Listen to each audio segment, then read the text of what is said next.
Halo, selamat datang di podcast kami. Saya Elsa Febrina, penyuluh agama Katolik Kabupaten Karanganyar. Hari ini kita membahas tentang penegakan hukum dalam terang iman Katolik. Bersama di samping saya ada Romo Franciscus Yunarvian Dwi Putranto.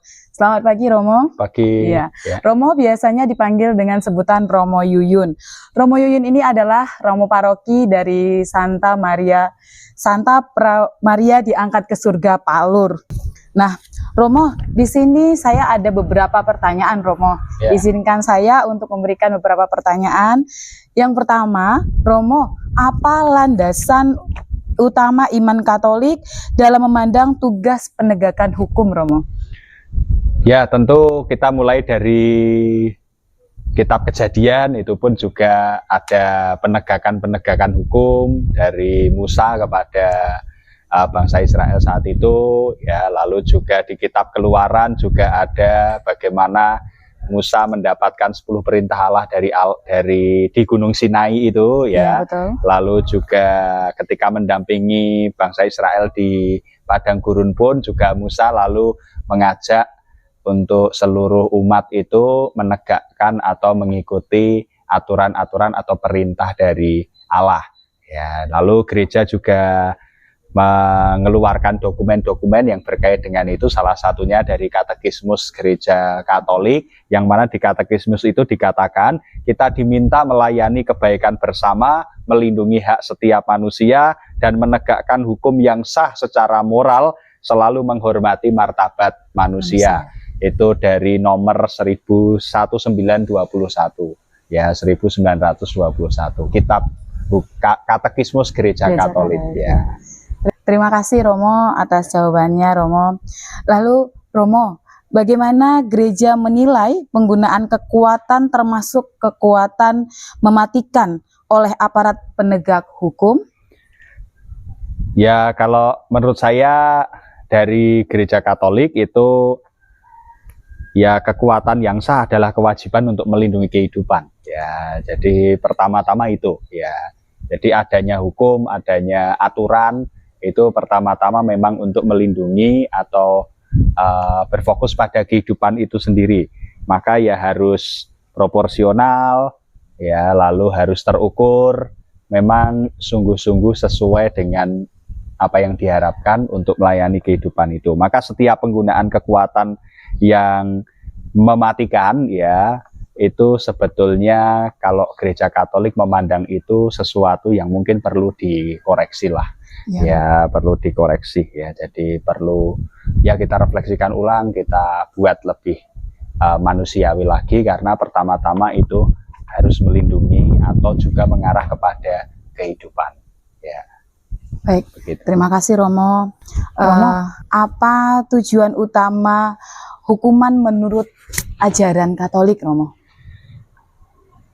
Ya, kalau dari Gereja Katolik pertama-tama itu sebagai memiliki tujuan korektif. Ya, jadi yaitu pertama-tama memulihkan pelaku itu. Ya, jadi karena Gereja Katolik kan ya senantiasa memberikan pengampunan dan kesempatan kepada para pendosa untuk bertobat. Ya, jadi maka harapannya hukuman, ya, atau konsekuensi dari sebuah tindakan itu diharapkan mengarah kepada pertobatan. Ya, mengarah kepada pertobatan. Ya, jadi sehingga lalu katakanlah pelakunya itu lalu bisa sampai pada pertobatan dan lalu dia bisa berubah menjadi pribadi yang lebih baik lagi. Ya, seperti itu. Baik, Romo. Romo, bagaimana penegakan hukum dapat diterapkan demi menuju kesejahteraan bersama, Romo?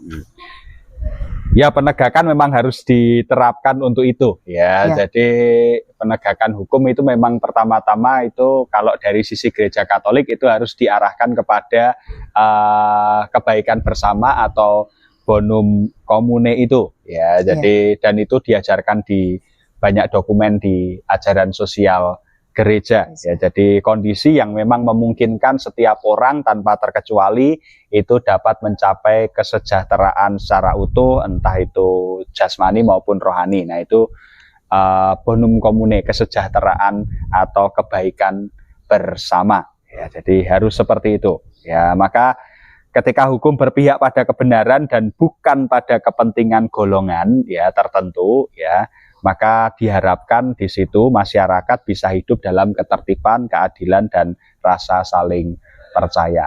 Ya, jadi harapannya seperti itu, kebaikan bersama ya, bukan kebaikan pribadi atau kelompok atau golongan tertentu. Ya, seperti itu. Ya, baik Romo, terima kasih. Pertanyaan terakhir nih Romo, apa pesan praktis bagi kita umat Katolik, khususnya yang bekerja di bidang penegakan hukum, Romo? Ya. Kalau saya praktisnya ya ikuti saja aturan. Oke. Ya, ikuti saja aturan. Sejauh ini saya percaya, saya yakin aturan-aturan yang dibuat di negara kita maupun di gereja itu semuanya baik.